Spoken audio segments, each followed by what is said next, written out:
بسم اللہ الرحمن الرحیم۔ السلام علیکم۔ آج میں 4 سال کے بعد اپنے گھر لوٹا تھا۔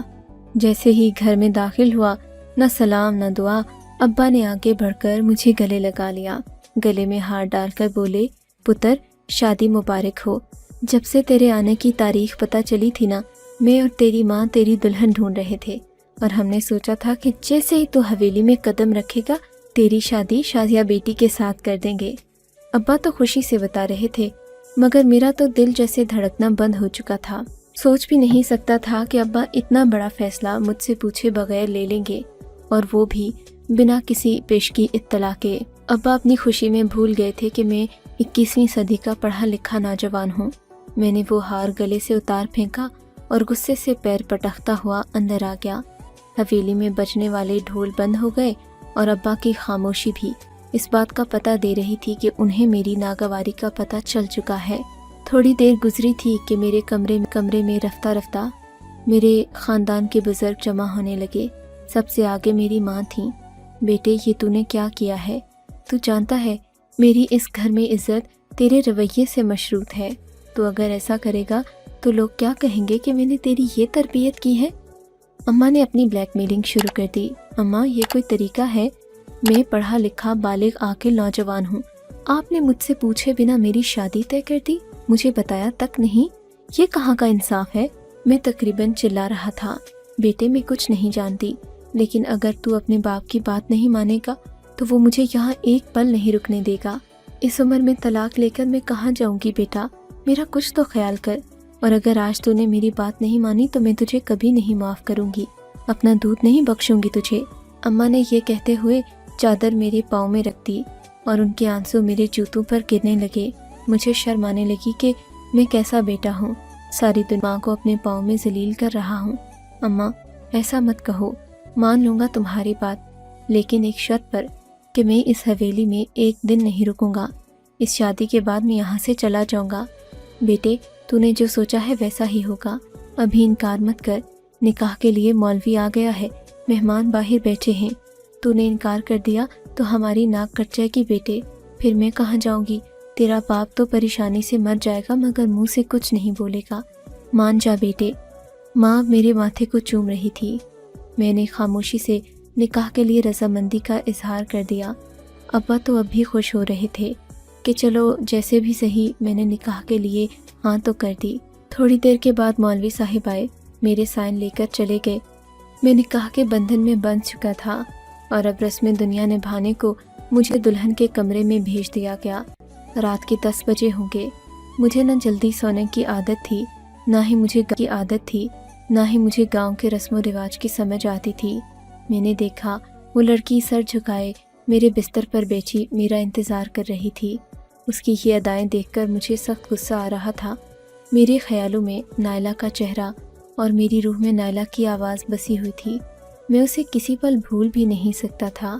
وہ شہر میں رہتے ہوئے میری روح تک اتر چکی تھی۔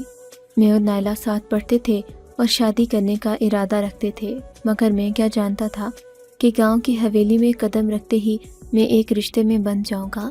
خیر، میں نے کسی سے کچھ نہ کہا۔ میں جانتا تھا کہ میں آزاد ہوں، اپنا فیصلہ خود کر سکتا ہوں، اور کسی پر تو میرا روب نہیں چل سکتا تھا۔ یہ لڑکی جس کی وجہ سے میں اس مصیبت میں پھنسا تھا، اسے تو سزا دوں۔ دل میں سوچا، اٹھو یہاں سے، ناٹک کرنے کی ضرورت نہیں، کپڑے بدلو اور وہاں نیچے اپنا بستر بچھا کر سو جاؤ۔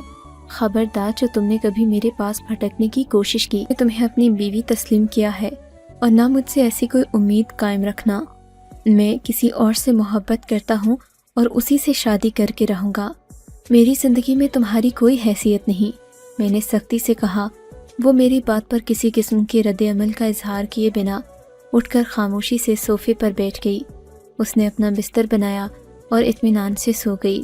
مجھے اس کا سکون سے سونا بھی ناگوار گزر رہا تھا۔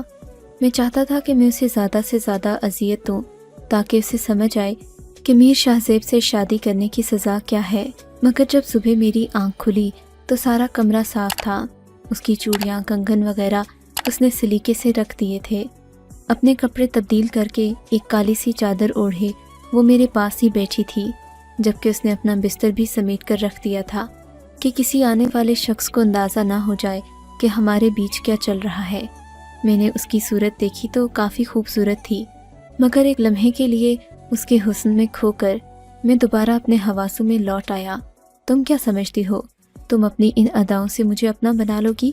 ایسا سوچنا بھی مت، میرے دل میں صرف اور صرف نائلہ ہے، میں کبھی اسے بھول نہیں سکتا۔ تم جو مرضی کر لو، اس جیسی نہیں ہو سکتی، میں نے اس کے دل پر وار کرتے ہوئے کہا۔ اس کی آنکھوں میں ہلکی سی نمی اتری تو جیسے میرے دل کو سکون ملا۔ میں اٹھ کر فریش ہونے چلا گیا۔ واپس آیا تو وہ بھی تیار ہو چکی تھی۔ بلا شبہ وہ خوبصورت لگ رہی تھی۔ گلابی جوڑے میں اس کا حسن تو آتشا ہو گیا، مگر میں اسے ہر طرح سے نظر انداز کر رہا تھا۔ میں نے اسے ایک نظر دیکھا اور بنا اسے کچھ کہے دروازے سے نکل گیا۔ وہ بھی میرے پیچھے پیچھے ناشتے کی میز پر آ گئی۔ سب ہمیں شادی کی مبارکباد دینے لگے۔ وہ بھی ایک دن کی دلہن کی طرح شرما رہی تھی۔ میں اس کے رویے سے یہ جان گیا تھا کہ وہ سب کو یہ بتانے کی کوشش کر رہی ہے کہ ہم دونوں کے بیچ سب کچھ بہت اچھا ہے، مگر میں کسی کی پرواہ نہ کر رہا تھا، بلکہ میں تو واپس شہر جانے کے بارے میں سوچ رہا تھا۔ نائلہ کا فون رات کو آیا تھا۔ میں نے اسے اپنی شادی کے بارے میں کچھ نہ بتایا۔ وہ پہلے کی طرح بات کر رہی تھی، نہیں جانتی تھی کہ میری زندگی میں کتنی بڑی تبدیلی آ گئی ہے، مگر اب اس سے زیادہ دیر چھپنا ممکن نہیں تھا۔ وہ مجھے بار بار شہر بلا رہی تھی۔ ناشتہ وغیرہ کر کے مہمانوں سے فارغ ہوا تو ولیمے کا فنکشن شروع ہو گیا۔ ولیمے کو اور باقی شادی کی رسومات کو مکمل ہونے میں 2-3 دن لگ گئے تھے۔ 2-3 دن بعد جب ہنگامے ٹھنڈے ہوئے تو میں نے شہر جانے کے لیے اپنا بیگ باندھنا شروع کر دیا۔ اپنی تیاری مکمل کر کے میں ابا جان کو خدا حافظ کہنے آیا تو وہ بڑے اطمینان سے بیٹھے تھے۔ کہاں جا رہے ہو بیٹا؟ انہوں نے گہری نظر میرے بیگ پر ڈالتے ہوئے کہا۔ ابا جان، آپ نے کہا تھا کہ میں اس لڑکی سے شادی کر لوں۔ شادی تو میں نے کر لی ہے، مگر اب میرے یہاں رہنے جواز نہیں بنتا۔ مجھے شہر میں بہت سارے ادھورے کام نپٹانے ہیں۔ اب مجھے جانا ہوگا، ورنہ میرے لیے مشکل ہو جائے گی۔ میرے کلینک میں میرے کافی سارے مریض ہیں جن سے میں نے کمٹمنٹ کی ہوئی ہے، ان کے پاس بھی تو جانا ہے۔ ان کو کوئی اور ڈاکٹر دیکھ لے گا بیٹا، ابا نے اطمینان سے کہا۔ نہیں ابا، میرا کلینک ہے وہاں پر، میں سب کچھ یوں تو نہیں چھوڑ سکتا۔ بیٹا وہاں پر کلینک ہے نا، میں یہاں تمہیں ہسپتال بنا کر دے دوں گا، کوئی ضرورت نہیں شہر جانے کی۔ نہیں ابا، شہر کی بات اور ہے، مجھے وہاں اپنی پریکٹس کرنی ہے۔ تو پھر ٹھیک ہے، تم شازیہ کو بھی اپنے ساتھ لے جاؤ گے، لیکن آج نہیں۔ میں شازیہ بیٹی کو خود تمہارے ٹھکانے پر چھوڑ کر آؤں گا اور دیکھوں گا کہ تمہارا رویہ اس کے ساتھ کیسا ہے۔ ابا نے بات کہی تو میرا دل بجھ گیا۔ میرے فلیٹ پر تو نائلہ بھی تھی۔ اب میں ابا کے سامنے شہر جاتا، نائلہ کو فلیٹ سے نکلنے کا کہتا تو بھی بری بات تھی، اور اپنی اس گاؤں کی بیوی کو لے کر میں وہاں رہنے سے تو رہا۔ ابا کی بات پر میں لاجواب سا ہو گیا۔ اب چاہ کر بھی میں شہر نہیں جا سکتا تھا، مگر اگلے ہی دن ابا کو کوئی کام پڑ گیا۔ وہ کسی کام سے دوسرے شہر چلے گئے۔ مجھے موقع مل گیا۔ میں نے دل میں سوچا کہ آج تو شازیہ بیگم کا کام تمام کر کے ہی رہوں گا۔ میں نے اس سے کبھی محبت سے بات نہیں کی تھی، مگر میں جانتا تھا کہ میں اس سے ذرا سی محبت جتاؤں گا تو وہ موم کی طرح پگھل جائے گی، اور پھر میں نے ایسا ہی کیا۔ وہ سجی سنوری کسی پھول کی کلی کی طرح رہتی تھی۔ میں نے اسے اپنے پاس بلایا، محبت و چاہت کے چند لفظ کہے اور پھر اسے دودھ لانے کو کہا۔ وہ جلدی سے خوش ہو کر گرم گرم دودھ 2 گلاس میں ڈال کر لے آئی۔ میں نے کہا، ہماری نئی زندگی کی شروعات ہو رہی ہے، میں چاہتا ہوں کہ ہم ایک دوسرے کے ہاتھ سے دودھ پئیں۔ شازیہ کی آنکھیں چمکنے لگیں۔ یقیناً وہ یہی سمجھ رہی تھی کہ میں نے سب کچھ قبول کرنے کا فیصلہ کر لیا ہے، مگر وہ نہیں جانتی تھی کہ میں نے اس کے گلاس میں کون سی دوا ملا رکھی ہے۔ شازیہ نے اپنے چہرے پر دوپٹہ رکھ لیا۔ آپ ادھر مڑے، میں آپ کے سامنے نہیں پی سکتی، مجھے شرم آ رہی ہے۔ شازیہ کی بات سن کر میں دل ہی دل میں ہنسا۔ آخری بار شرما لو، اس کے بعد تم کسی کو نظر نہیں آؤ گی، میں نے دل میں سوچا اور دوسری طرف منہ پھیر لیا۔ تھوڑی دیر بعد شازیہ نے اپنا ہاتھ میرے سامنے کیا۔ اس کا مطلب تھا کہ شازیہ دودھ کا گلاس ختم کر چکی ہے۔ میں نے شازیہ سے محبت بھری باتیں کیں اور کچھ لمحے گزارنے کے بعد شازیہ کی طبیعت خراب ہونا شروع ہو گئی۔ یہ سب کچھ میرے منصوبے کے عین مطابق ہو رہا تھا، مگر اس کے باوجود بھی شازیہ پریشان نہیں تھی۔ وہ آہستہ آہستہ زمین پر لیٹتی چلی گئی۔ اس کے پیٹ میں شدید درد ہو رہا تھا اور پھر شازیہ کی آنکھیں بند ہونے لگیں۔ میں نے آگے بڑھ کر اسے ہلایا جلایا مگر اس کی سانس رک چکی تھی۔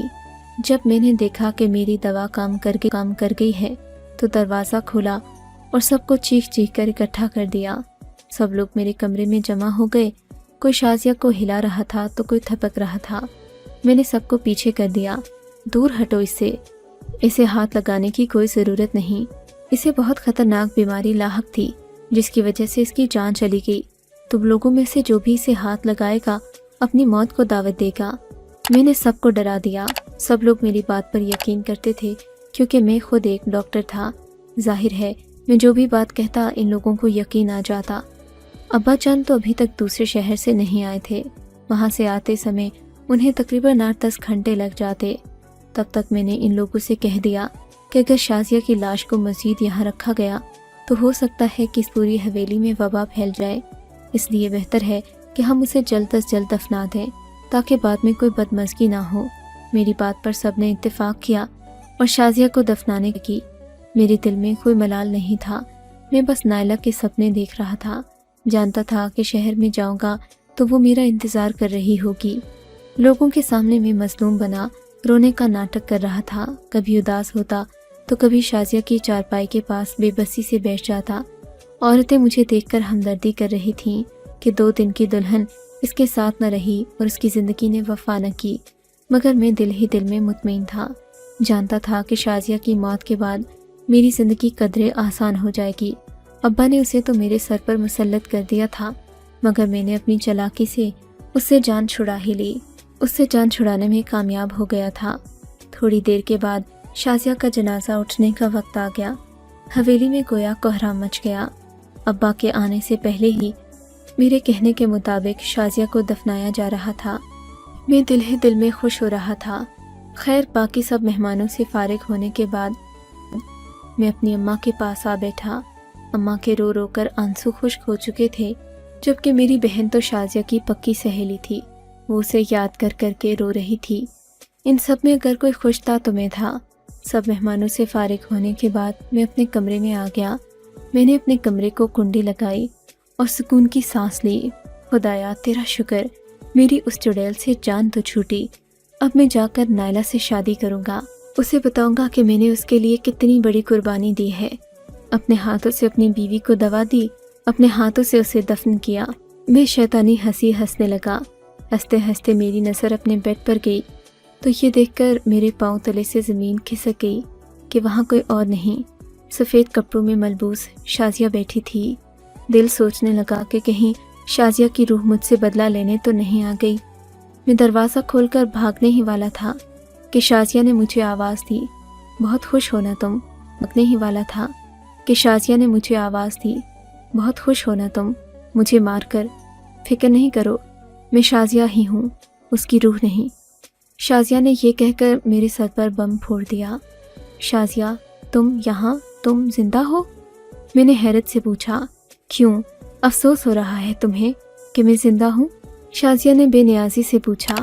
نہیں، لیکن تم نے یہ سب کیسے کیا؟ میں نے حیرت سے پوچھا۔ کیسے کیا یہ مت پوچھو، یہ پوچھو کہ کیوں کیا۔ تم نے ہمیشہ مجھے دھتکارا، میرے حلیے کا مذاق اڑایا۔ تمہیں اپنی تعلیم پر بڑا زوم تھا نا، مگر تم جانتے ہو تم یہ جس ڈگری پر فخر کر رہے ہو، میں تمہارے ہی کالج کے جونیئر بیچ کی ٹاپر رہی ہوں، مگر میں نے کبھی غرور نہیں کیا۔ میں نے ہمیشہ اللہ تعالیٰ اور اس کے رسول کی تعلیمات پر عمل کر کے اپنی زندگی کو آسان بنانا چاہا، اور تم اپنی محبت کے پیچھے بھاگتے رہے۔ تمہیں شاید نہیں پتا ہوگا، تمہیں یہ جان کر حیرت ہوگی کہ میں بھی تمہارے ہی کالج میں پڑھی ہوں، مگر تم میں اور مجھ میں بہت فرق ہے۔ تم اپنی جھوٹی انا کی تسکین کی خاطر کیا سے کیا بن گئے، میں اپنی جڑوں سے جڑی رہوں گی، کبھی ان سے بغاوت نہیں کروں گی۔ تم نے جب مجھے دودھ دیا تھا نا، مجھے شک ہو گیا تھا کہ تم نے کبھی مجھ سے ہنس کر بات تک نہیں کی۔ آج محبت بھری باتیں اور یہ سب کیا ہے؟ سمجھ گئی تھی، میں ان پڑھ نہیں ہوں۔ میں تم نے مجھے جاہل سمجھا، مگر میں اپنے کالج کی ٹاپر تھی۔ تمہیں کیا لگا میں تمہاری ان حرکتوں کو سمجھ نہیں پاؤں گی؟ میں سب جانتی تھی، میں جانتی تھی کہ تم مجھے مارنے کا ناٹک کرو گے، تم یہاں سے جاؤ گے، شہر میں جا کر نائلہ سے شادی کرو گے، مگر میں نے تمہیں کچھ نہ کہا کہ شاید تمہیں شرم آ جائے۔ مگر تم جیسے لوگوں کو شرم نہیں آتی، وہ اپنی غلطیوں پر کبھی شرمندہ نہیں ہوتے۔ ہاں مگر میں نے اپنا معاملہ اللہ پر چھوڑ دیا ہے۔ شازیہ نے میری طرف دیکھ کر کہا، آج کے بعد سے میں تمہیں اپنے ہر طرح کے حق سے، تمہیں میرے لیے پریشان ہونے کی ضرورت نہیں۔ ویسے بھی حویلی کی نظر میں تو میں مر چکی ہوں، کوئی مجھے نہیں جانتا۔ تم فکر نہیں کرو، میں ایک ملازمہ کی مدد سے قبر سے باہر آئی ہوں، ورنہ تم نے تو مجھے دفنا ہی دیا تھا، اور پھر آج تم یہ کر سکتے ہو تو کل کو کچھ اور بھی کرو گے۔ مجھے تم سے کوئی گلہ نہیں، تم جیسے تھے ویسے ہی رہو۔ میں تمہاری زندگی سے خاموشی سے چلی جاؤں گی، بس دعا کروں گی کہ خدا تمہیں ہدایت دے اور تمہیں توفیق دے کہ تم دوسروں کے جذبات بھی سمجھ سکو۔ یہ کہہ کر شازیہ رکی نہیں، اس نے خود کو چادر میں لپیٹا اور پچھلے دروازے سے حویلی سے نکل گئی۔ میں اسے دیکھتا رہ گیا، سوچ بھی نہیں سکتا تھا کہ وہ اس قدر پڑھی لکھی اور سمجھدار ہوگی۔ مجھے پچھتاوا ہونے لگا کہ یہ میں نے کیا کر دیا۔ اگر شازیہ کسی کو میری حقیقت بتا دے گی تو کیا ہوگا، لیکن میں جانتا تھا وہ ایسا نہیں کرے گی۔ پھر ایسا ہی ہوا، اگلے دن وہ مجھے کہیں نظر نہیں آئی۔ ماحول میں ابھی مجھ سے ہمدردی کر رہے تھے۔ اگلے دن میں نے کسی سے کچھ نہ کہا۔ ابا بھی آ گئے تھے، اپنی بھانجی کی موت پر وہ بہت افسردہ تھے، مگر میں جانتا تھا کہ اب وہ مجھے شہر جانے سے نہیں روکیں گے، کیونکہ میرا دل تو پہلے ہی اداس تھا، وہ میری خوشیوں میں رکاوٹ نہ بنتے۔ اور پھر میری بیوی کے 40ویں کے بعد میں نے ابا سے شہر جانے کی اجازت مانگی۔ ابا نے مجھے اجازت دے دی، وہ جانتے تھے کہ گاؤں میں میرا دل نہیں لگتا۔ ابا کی اجازت لے کر میں واپس شہر آ گیا۔ میں نے نائلہ سے شادی کی اور اس کے ساتھ ہنسی خوشی رہنے لگا۔ نائلہ میری محبت پا کر بہت خوش تھی، ہم دونوں اپنی زندگی خوش و خرم گزار رہے تھے۔ 2-3 ماہ کے بعد جب شادی کا خمار اترا تو معلوم ہوا کہ مجھ میں اور میری بیوی نائلہ میں بہت فرق ہے۔ میں بظاہر ماڈرن تو تھا، مگر میں وہی ذمہ دار اور جاگیردارانہ سوچ کا مالک تھا جس سے نائلہ جیسی لڑکیاں چڑ کھاتی ہیں۔ میں نے نائلہ پر پابندیاں شروع کیں، میرا جینا حرام کر دیا۔ وہ کپڑے بھی ایسی پہنتی تھی کہ میں شرم سے پانی پانی ہو جاتا، میں اسے کچھ نہ کہہ پاتا، اور وہ بھی میری اس مجبوری کا بھرپور فائدہ اٹھاتی، کہتی تم تو جانتے تھے کہ میں اتنی ہی ماڈرن ہوں، اب پھر کیوں منہ بنا رہے ہو، کیوں اس بات کے اوپر مجھ سے لڑتے ہو کہ میں تمہاری بات نہیں مانتی؟ کیا تمہیں نہیں پتا تھا کہ تمہاری بیوی کس شخصیت کی مالک ہے؟ وہ یہ باتیں کہتی تو میرا دل کٹ جاتا۔ کیسی باتیں کرتی ہو نائلہ، پہلے بات اور تھی، اب بات اور ہے، اب تم میری بیوی ہو، تمہیں میرے مطابق چلنا چاہیے۔ مگر نائلہ میری کوئی بات نہ سنتی۔ رفتہ رفتہ ہماری لڑائی جھگڑے بڑھنے لگے، اور اس سے پہلے کہ ہم لوگ اپنی راہیں جدا کرتے ہم دونوں کے بیچ ننھا مہمان آ گیا۔ نائلہ امید سے تھی، میں اسی وجہ سے اس کا رویہ برداشت کرتا جاتا کہ میں جانتا تھا نائلہ کو اس وقت سکون کی ضرورت ہے۔ میں نے نائلہ سے ہر طرح کا تعاون کیا۔ بچی کی پیدائش کے بعد نائلہ کا رویہ مجھ سے بدل گیا، وہ پھر سے اپنی پرانی روش پر اتر آئی۔ میں اسے کسی بات کے لیے منع کرتا تو وہ مجھ سے لڑ پڑتی۔ اب مجھے اس بات کا بھی ڈر تھا کہ نازیہ بیٹی کو بھی اپنے جیسا ہی بنائے گی۔ میں ہرگز نہیں چاہتا تھا کہ میری بیٹی نائلہ جیسی بنے۔ اب مجھے اندازہ ہو رہا تھا کہ گاؤں کی عورتیں اور ہمارے رسم و رواج ہم مردوں کے لیے کتنے ضروری ہوتے ہیں۔ نائلہ میری ذرا بھی عزت نہ کرتی۔ پھر ایک دن میری زندگی میں وہ واقعہ ہوا جس نے سب کچھ بدل کر رکھ دیا۔ ہماری اینیورسری کا دن تھا۔ نائلہ نے مجھے بڑے پیار سے کیک بنا کر دیا۔ میں نے کیک کھایا تو طبیعت بوجھل ہو گئی۔ پھر کافی دیر کے بعد جا کر احساس ہوا کہ میں نے کچھ غلط کھا لیا ہے۔ دوڑا تڑا خود ہی ہاسپٹل گیا، مگر کچھ ہوش نہ رہا کیونکہ میں زہریلا کھانا کھا چکا تھا، اور ظاہر ہے یہ کھانا دینے والا کوئی اور نہیں، خود میری اپنی بیوی نائلہ تھی۔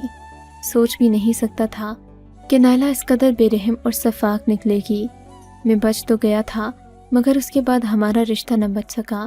نائلہ نے میری جائیداد پر قبضہ کرنے کے لیے مجھے ویسے ہی زہر دیا جیسے میں نے کبھی شازیہ کو دیا تھا۔ مجھے شازیہ کی رہ رہ کر یاد آ رہی تھی۔ کافی عرصہ اسے ڈھونڈتا رہا۔ بالآخر شازیہ مجھے نفسیات کے ایک ہاسپٹل میں ملی۔ میں اس سے مل کر بہت رویا، اس سے معافی مانگی، کہا کہ وہ مجھے ایک موقع اور دے دے، مگر شازیہ کہنے لگی کہ اگر تم نے مجھ سے دوبارہ رابطہ کرنے کی کوشش کی تو میں یہاں سے بھی چلی جاؤں گی۔ میں اب بھی جانتا ہوں کہ شازیہ کہاں ہے، وہ میری بیوی ہے، مگر اس پر میرا کوئی حق نہیں رہا۔ میں کس کو کس منہ سے کہوں کہ میں نے شازیہ کو اپنے ہی ہاتھوں سے زہر دیا تھا۔ گھر والوں کی مدد تو لے نہیں سکتا، لیکن میں کہانی سننے والوں سے اس بات کی توقع کرتا ہوں کہ وہ اپنی رائے کا اظہار کر کے میرے فیصلے کو ضرور آسان بنائیں گے۔ آپ کو اگر یہ کہانی اچھی لگی ہے تو اس ویڈیو کو لائک کیجیے اور اس طرح کی مزید کہانیاں سننے کے لیے ہمارے چینل کو ضرور سبسکرائب کیجیے اور ہماری ویڈیو سب سے پہلے دیکھنے کے لیے بیل آئیکن کو ضرور کلک کیجیے، اور ہاں، کامنٹ سیکشن میں اپنی رائے کا اظہار کرنا مت بھولیے گا۔ کہانی سننے کا شکریہ۔ آپ سے ملاقات ہوگی اگلی ویڈیو میں، تب تک کے لیے اللہ حافظ۔